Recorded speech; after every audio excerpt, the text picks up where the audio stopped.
they're also calling it the Wild Wild West. You got the individual NIL, you got the transfer portal, you've got collective NILs, and then you've got states that are trying to get ahead of this and trying to compensate you by giving you tax breaks. It's insane as to the levels of complexity on this issue. And if you're a little school, you've got no skin in the game.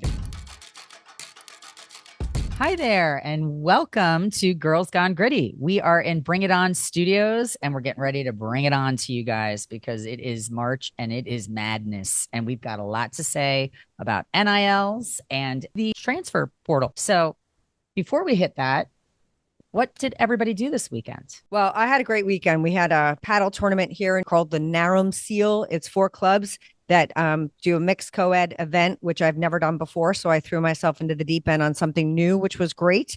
And then I capped that off with a St. Patty's Day party at our Little Silver Fire Department, which is always an amazing community event. So it was spectacular. We had a full weekend of spring skiing. It was kicked off Friday at Sugarbush at Prey, where above the outdoor bar in the courtyard, they built this huge DJ booth. So tunes were pumping on Friday afternoon. So the après began Saturday, skiing corn all day. It was 50 plus degrees. You'd think it was the end of April, but it was just a freaking epic weekend. Had a little ski race on Sunday. And here we are, the kickoff of Monday. And some of my favorite time of the month, March Madness. What about you? I got some winners in my house, so I'm going to just keep that winning spirit going. OSU won on their big spring break tour out to Oregon and San Diego. And they're still undefeated, right, Far? They're 8-0, and Loyola whipped up on Army this weekend. So we're in a good place, heading back down on Wednesday for Syracuse. Yikes. Oh, you guys have had and nonstop. Then USC this weekend. So I've got a lot of Buckeyes see USC in Columbus. It's so fun.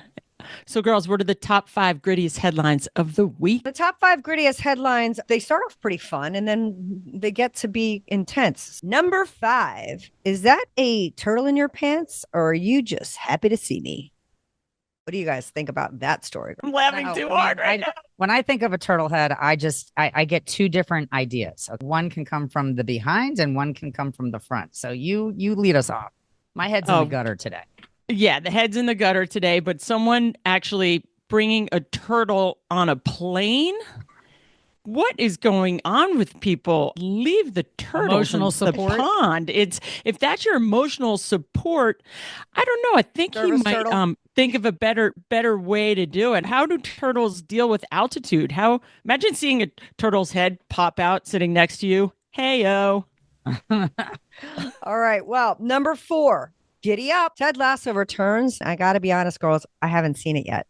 Oh, God. Loved Lasso's first season. Was just the best energy. I looked forward to it. It was clever. It was everything that makes me, like it's a show about a sport. They're kind of like the Bad News Bears. This coach is like got personal stuff factoring into his life. It's so real and honest. But the second season, I kind of just felt like it got a little not as uppy and happy. It was a little like Debbie Downer-ish at times. And I don't turn to Lasso for Debbie Downer. I turn to him for happy, fun, joy. Oh, it's so true because I don't watch a lot of TV, a lot of series. And Jeff and I started watching that. And I could never on first season, I any free moment, I'm like, we have to watch another episode. And then you'd end up like binging 2 or 3 shows. It was so good. And I love the sport and just all the drama that goes on The players. when whereas like with the players in professional sports. And like each character was so well cast. Season 2 came, you watched it. It wasn't something that I really had to sit down to watch because they were trying too hard. So 3rd season, I'm really, really hoping that they nailed it. I heard that there was like a writer change between season 1 and 2. I don't know. That would make total sense. Something happened. It's going to be fantastic. Can't wait. Soccer season. Boom. Boom. Let's do All it. right. Boom. Number 3, speaking of seasons, hecklers to home runs to hole-in-ones. Which side are you on? I'll take Juan Soto any day of the week over McIlroy. What a baby. Juan Soto, we're going to put up on our Instagram and on our Facebook page that Juan was getting heckled in the stands by some jerk that probably has never played baseball in his life, calling him the most overrated, overpaid athlete. He turns around and looks at him center field, gives him a death stare, and then goes up and hits a homer, like a dinger right over the guy's head. He could have caught it if he actually had flow. I think his gut came out. I mean, when he was falling backward on it. I'm not an tool. athletic fan at all. But the way Soto handled it versus McElroy. Did you see the McElroy shenanigans? Oh, I couldn't even believe it. You had Potter, who, well, last name Potter, he's a Texas Longhorn, and he's a really good up-and-coming golfer. I think he was ranked like number 60 or something, but all of a sudden he's heckling McElroy. And then McElroy comes, grabs his cell phone and puts it in his pocket, and they're escorting him away. But you wonder, is he being a baby? Or, I mean, even though it was their TPC at Sawgrass, it was like, a practice round. It's a practice round, but yourself. Yeah, but still, you know what? There's just like the 2011 Masters. He didn't say anything. The heckler, Potter. Right? Yeah, just but like the 2011 Masters. But the thing is that at the PGA Tour, they have a code of conduct that prohibits spectators from making rude, vulgar, or any other inappropriate comments or gestures. So look, you have a huge tournament coming on, and you have some DB that's in the background. He's shooting himself in the foot because the kid's actually a good golfer and wanting to go to the PGA. So, dude, you made a really bad decision. He did do BS apology. And his coach, John Fields, who spoke to golf.com, said he's got a hole in his heart. He had no idea what was coming out of his mouth, and he sent some other really lame note. I hope this kid never gets heckled. If you can dish it out, I hope you can take it. But that was a very big boo-boo on his behalf, especially being in that field. Well, right, but Potter's apology. We live in a world of hecklers nowadays, unfortunately. Suck it up, dude. I'm not saying your earmuffs on. But I do think on all these fronts, people have to understand, like, those are the men in the arena. Those are the people that have stepped forth onto the stage. Real easy to be chatterbox on the sideline. All right, number 2. Is this the Hippocratic Oath or hypocrisy? Have you met Anna, your AI nurse, yet? What is going on with that? That scares me to death because I go to a ton of doctors. I'm always breaking something or hurting myself. And the fact that all of a sudden Anna is going to be your nurse, some AI person who has a really sweet voice on the other end that's going to tell you, well, here's how you do a colonoscopy. I know you're really nervous. There's no one-on-one. It's you're not treating these patients as individuals. It's not the traditional role of treating an individual like you would for a pre-op or a post-op or, hey, let me just go to the doctors. It's scary because if I was a nurse, I would go, is this going to be our new future? And I would fight it. Anything with AI. I hate it. The nurses have taken to, the streets, and they're petitioning and protesting, just like we covered in earlier episodes about the thespians, the actors, all trying the music, all trying to protect themselves. And it's coming fast. So make sure you know who's on the other end of your phone call. That's all I can say. Well, from number 2 to number 1. Now, this is out of the stratosphere. Those stranded astronauts in space are trying to get home, and thanks to SpaceX and Elon Musk, they will be hitching a ride later this week. I just think it's so crazy that you go to space for 9 days in your brain and you come back in 9 months. And now Elon Musk, who is in Trump's office, is responsible for sending the taxi cab to get them home. I mean, what can't this guy do? Seriously. Imagine being in space for 286 days and you're just waiting. You're counting the minutes because once you come home, I mean, they don't spend that much time up there. They're waiting for a whole new team where I think the new team came and is replacing them. They're coming down, and it takes will take them 9 months to rehab to get back to normal because they stay in a microgravity. When you're in that space for too long, it's super, super painful, and your body has to kind of recalibrate itself. And it takes about, I don't know, maybe a month per month that you're there. But they're really not out of space yet because they're going to come here and have to realign themselves with the regular world. 9 days to 9 months, that's Not what I signed up for. Yeah, well, I think these astronauts, they're amazing human beings, and thank God for them because they really are on the next frontier of everything, and they're just ready and willing to do what they need to do for science and for humanity. So kudos to them, and kudos for getting them home. And like I said, I think that I think it's interesting where their space program has gone to, and keep an eye on it because I think that the Starlink company that sent them up there is got to be, that's Boeing, has got to be scratching their head as to like how they're really screwing up this government contract. So how do you think the replacements that are going up there feel? I'd be a little bit on the fence going, they said 9 days, it's 9 months, but oh yay, I'm really excited to get up there. Could be a year. You don't know. I think they're happy. I think they're happy because it's a SpaceX mission this next time because Boeing has screwed it up so badly.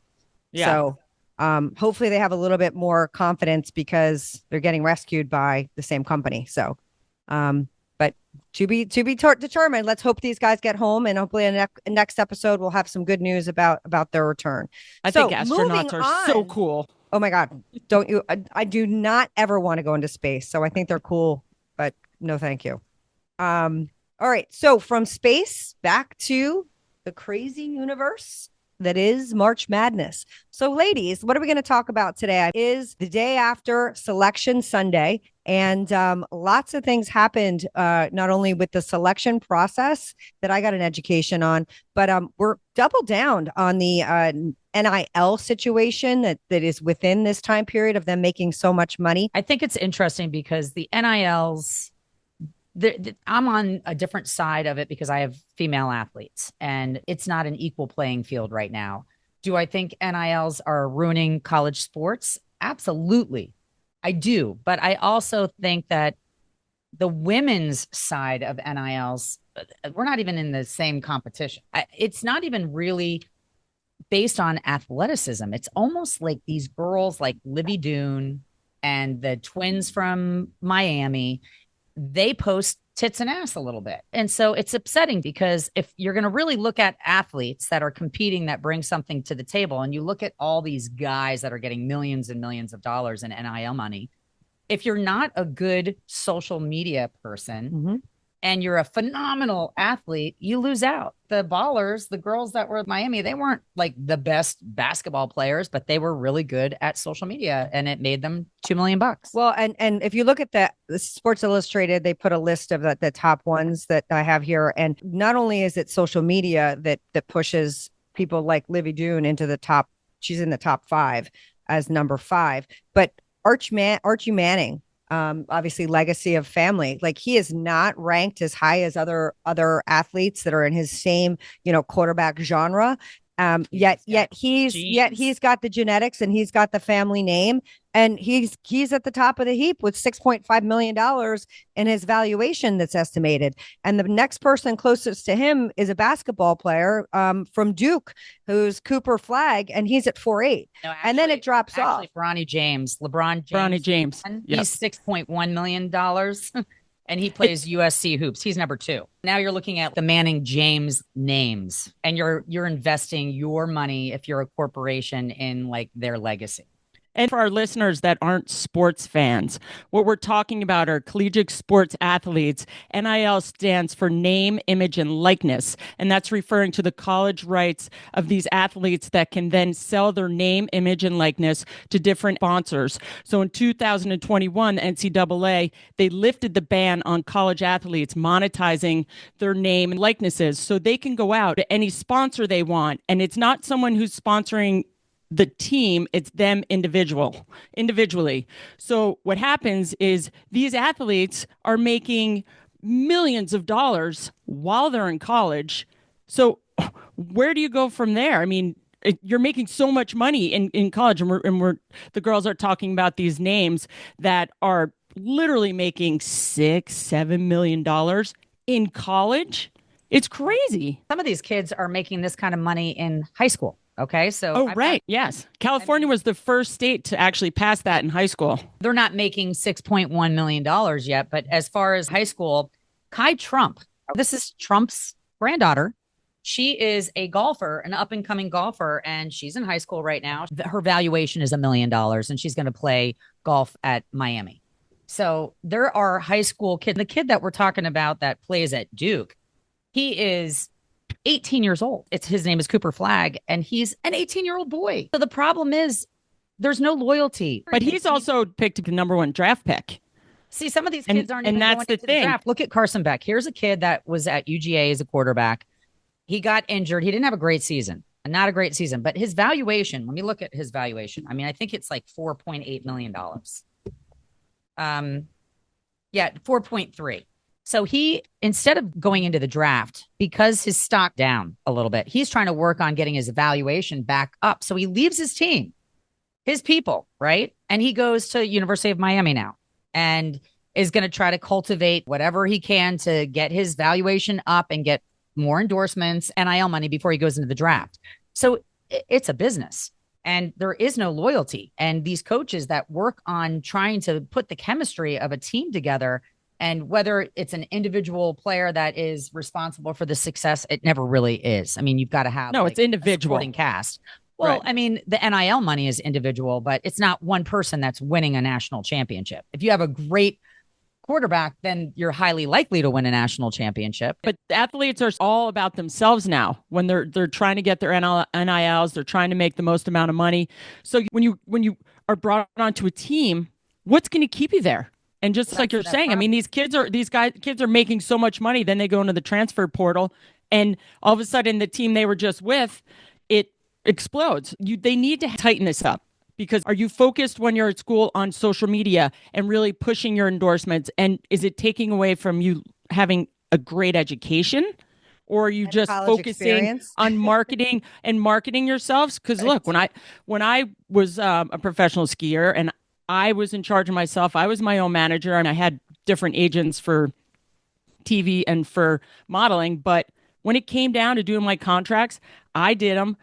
And you have to hustle 24/7. But still, now I have sponsors, and it's all about going to become an influencer. You need to have so many likes. You need to be on social media. Okay, my new sponsor, Okova. Okay, who do I hashtag? Okova Mountain Crew. What else? It's taking away from everything you're doing, but that's your focus.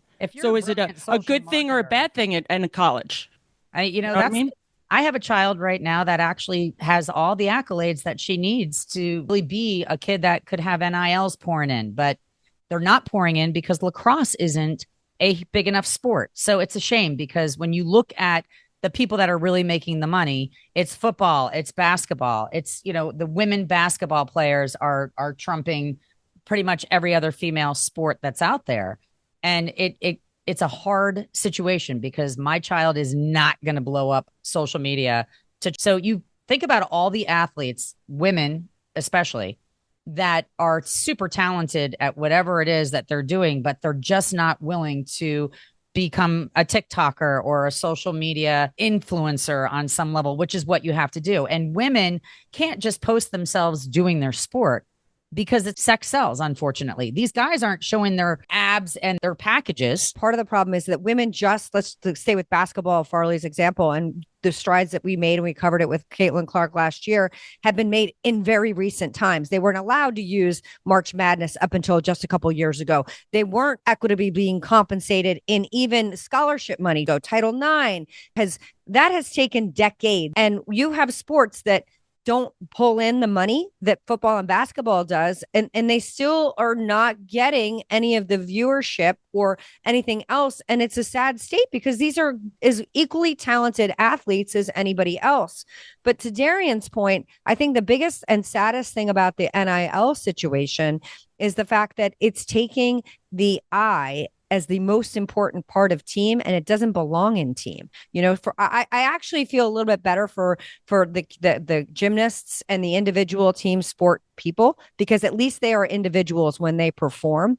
When you're on a team and you need that cog in the wheel to make sure your offense, your defense succeeds, and they're ready to hop on the portal and the next best place because of cash money, because money talk, that's a problem for the long term. That's why coaches are leaving. Saban, right. Nick Saban left because he was like, I can't compete. I can't compete with NILs. Even the Miami coach, he had this unbelievable team, but knew that they were going to get dismantled because people are going to go in the pursuit of their individual, the biggest number. So you can't keep the chemistry together on a team, and all the fruits of your labor are kind of for naught because, I'm just holding my breath that OSU is not going to do this, because here you've got a team that won a national championship. Jeremiah Smith is now evaluated at like 4 million plus, and we need him. And yeah, well, you think like if with football, like the saying is defense wins championships. You have these quarterbacks, the star quarterbacks. It's not just you at every snap. You have all your linemen. You have all your boys. So you're the front man. You're getting the money. You're the good-looking guy who's got the great arm. But think about everyone who's behind you that's helping those plays work. That guy leaves. That team blows up. Who's to say that when they go to the next team that they're going to get the coverage and that respect like they do with their original teams? What happens when you get injured and you're sitting there on the sideline going, oh, wow, none of these are my boys? Double-edged sword. It's so you could debate both sides. Do I think the portal is a good idea? Yes, I do. One thing I wanted to say about the portal is if you're not happy at a school and you're not playing and you're not favorited by the coach, or let's just say that the chemistry isn't working for you. There are pros and cons to both. I do feel badly for the kids that go to a school and it's not the right fit for them, or they couldn't get into their dream school year one, but they can transfer into the school year two. Yep. So there's got to be parameter, and you have to stay within the confines of whatever is structured so that you can't just pull out and dismantle and show zero loyalty and become an individual me player. Got to go back and restructure things. They're also calling it the Wild Wild West. You got the individual NIL, you got the transfer portal,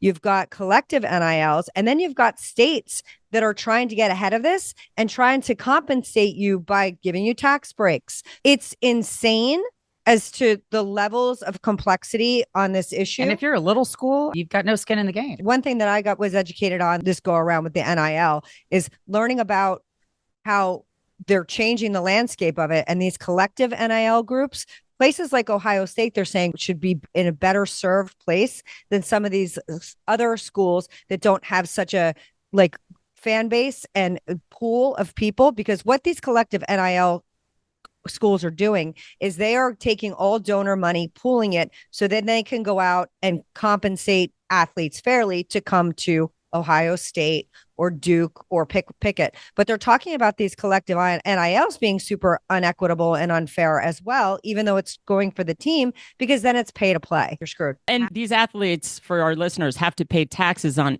every dime that they get. So that's a big chunk of money. Well, and they were saying about the portal, specifically when it comes to NILs, what some of the kids are doing too is they're figuring out what their market value is. Like all of a sudden I can go into the portal. I'm the 8th player on my current team, but if I go into the portal, I might find that some fabulous school all of a sudden wants me. So that free market ideology, I theoretically agree with. I think what's difficult is I didn't realize that the portal gets open, like the portal's open during March Madness. That's insane. The fact that there's this free market happening and kids are figuring out their value during March Madness, that I can transfer during March Madness, is absolutely completely coined March Madness crazy. That's why I wore my Looney Tunes Crazy Squad shirt today, because it really is lunacy what's going on. And we haven't even touched on the fact that the way that the schools are chosen is there's a subjective component to that. It's not a complete mathematical formula, where some of the people that got outed or didn't make it in this year are really upset, and some that are in are a little bit of a shock. Well, we've got the play-in games. First four is what they call it. So that's UNC, Texas, Xavier, and SDSU. People are disgruntled that they even got the nod, but they have to play each other. So SDSU plays UNC and Texas plays Xavier, and the winners of those two games advance, and then it becomes like the real deal. Tonight's the first round of the March Madness, because Jeff is a Duke alumni, and he said to Didi, we are going to sit and watch all the March Madness games. Are in number one seed too. So just good. So you know, in case you're wondering, chomp, chomp, chomp, chomp, chomp. I just freaking love you, Jen. I love your outfits. A Gator hater. Just kidding. Who are you guys rooting for? Wait, was that a question? Wait, I was kidding. I'm sorry. Could you pose that question again? I'm going for Duke. It looks like Jen is Shocker. going for Let me think. What No, does but Jeff think? Does Jeff think their star is going to be able to play? What is he thinking there? yeah, Yeah. they somehow you figure out how to play when Oh you're God, yeah. when it comes down to this. This is Maybe you your can tape it, you know, This like is your swan song. You get shots, you get things that really you don't think longevity. You're thinking in the moment. Yeah. I'm playing and I'm going to do the best that I can. Unless they're playing a team maybe that is not the strongest team that they can maybe sit out, but he'll get some play time, I think, some court time for sure. let's just So touch base on UNC because I know that that is a big, big question mark, and people don't understand And Duke rivalry. how they could lose to Duke when they actually almost won, which is absolutely insane. That was like a crazy, crazy game. The analysts last night, they basically said, hey, you know what? They did not, I think they won 1 out of 11 quad one games. So that right there would strike them off the map. But then they went 8-0 in quad two. And these guys said, look, their journey has been an exciting one. And they keep elevating their game. And what they did against Duke is where the debate lies. Like, hey, they deserve to be out there. They're a big team and they've gotten better as the season progresses. So they made the decision to let them in, and people are mad about it. Well, I have to suspect that when it comes to these selection committees, there is a factor of viewership. Like they'll say it's not. They'll say that the net rankings measure performance based on efficiency, opponent quality, and game location. So they factor in all this stuff. But they want some of these healthy rivalries. They want to make sure that they want the big names. I mean, it brings in the viewers. That's the thing. Right. It's like, who has the biggest schools? Who's going to watch, give us the most Nielsen ratings? Who's going to be, who can we bring in the biggest sponsors for? When you see those names on the board, everyone's tuning up to those games rather than a small like college that no one's really heard of. You know what they covered last night? SIUE, it's Illinois Edwardsville. They won the D2 championships 4 times and they finally made it to the dance. They're in. That's awesome. So finally, here, like we talked about this on our last episode, they waited patiently and they're in. And I love that because the other ones that they'll talk about, like they talked about Kentucky and they were saying how Kentucky got like their blue boost because it's Kentucky. And how can you not have Kentucky in it? And their ranking is a number 3 seed. And they're like, there's no way that they should have been ranked. If you're going to take history into the factor, then okay, sure, give them a higher ranking. But if you're going team by team, they got much higher of a ranking than they should have. But I do think the subjective nature of the March Madness, and then I didn't know the other thing that I knew it's been growing in popularity, but how large it's gotten over the years. It was never this big. I remember thinking, my God, these brackets. I don't remember not being able to see these brackets. I thought it was my eyes and my age. It's not. It's the brackets are getting smaller and smaller because they keep adding teams. There's 68 teams. 68 teams. 68. Yes. That's a lot of teams. And there's 30. I didn't realize there was 31 conferences. So each of the conferences gets an automatic bid. I didn't realize there was 31 conferences. It's crazy. I think it's just, we have nothing to do here in the Northeast in March. So this is kind of a lag in this seems to be kind of not a lag, but it's a quiet time in sports. So the Final Four, March Madness blows up. Totally. That's what you now are watching because there's not football, baseball seasons. There's about to be in spring training. So it's all right. This is what you're looking for. Cause after this, it kicks right in April to baseball and spring training and draft picks and all the other fun stuff. And I love college sports because you really never know what's going to happen. Jen and I went to the UConn Nova game the other day and there was like not a seat in the house. And it felt as legit as the Final Four. Yeah, it was the Big East tournament. And the game before it we watched was actually spectacular. It went into double overtime, the Creighton DePaul game. Yep. It was super, super fun. But what do you guys think about the way they thread the women in the tournament? So it's like the men play, the women play, the men play, the women play, and then the women are the Saturday before the men for the final. Do we like the fact that like there's just all this basketball, men and women, that's like on the same trajectory? Or do you think it's too much? My husband is anti. I will say that. I think nobody wants to see that. You want to tune in. Sorry, and I don't like women's basketball. I think it's boring. But I like men's basketball. Well, I don't know and that I love college. Be as exciting as it was last year with Caitlin Clark not in the mix. I mean, I think last year she brought was fire. An anomaly. It was different, because she was like a really celebrated, ridiculous athlete that was garnering male attention as well. But I think, we don't have that star quality out there. Well, we've got. Well, how do we know? I'm not watching either. Maybe if we want to, listen, if the Girls Gone Gritty want to, maybe we should try and watch a little bit more girls basketball and see. Because nope. Again, whoa, come on. Nope. I'd rather watch ski race. If we're talking about money and we're talking about NIL and we're talking about leveling the playing field, then how do we get people to show up? I mean, they give away seats. I don't know. You get a better game going, and then you could bring in the sponsors. But I'm so happy that it is picking up. Caitlin Clark did put women's basketball on the map, and there are more viewers watching women's basketball. So I will. I will watch. Major stars on UCLA and USC. Those two. No, I'll watch. Because there's no other sports on. There's no other sports on. Although there's skiing. There's still a little bit of ski racing. Well, I guess to answer my own question, since I didn't get a specific from you, I do like the fact that they're giving it's like the women play, there's the days, there's men play. So you can participate in both for the listening audience. You can watch both men and women and figure out not only your Cinderella for real as a female and a Cinderella team for the men. They will emerge. And you know what? Who knows? Maybe there is a Caitlin Clark in there that we don't know about yet on the women's side. I hope so. South Carolina's got some mega talent. So I think it's really going to be like South Carolina. UCLA, as long as they turn it into good basketball. I just didn't like it. And nothing. I'm not being prejudiced, but it was like thug ball, and that's what turned me off of it last year. It lacked just team spirit. It lacked, and it wasn't.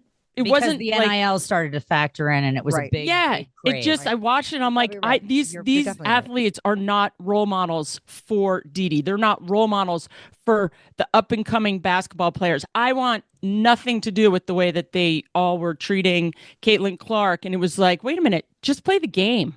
And that's what turned me off of it. Caitlin Clark came out and actually she felt like she had white privilege, and I don't know if that was even. She shouldn't have said that. The right publicity move, from her handlers, because she got where she is because she's phenomenal and she worked really hard. And yes, did she play against African-American players? Absolutely. But they played against Caitlin Clark, and you can't tell me that didn't make them better too. Well, yes. and back to your point though, earlier about the fact that you have to be an athlete and you have to be a business person and you have to be a social person.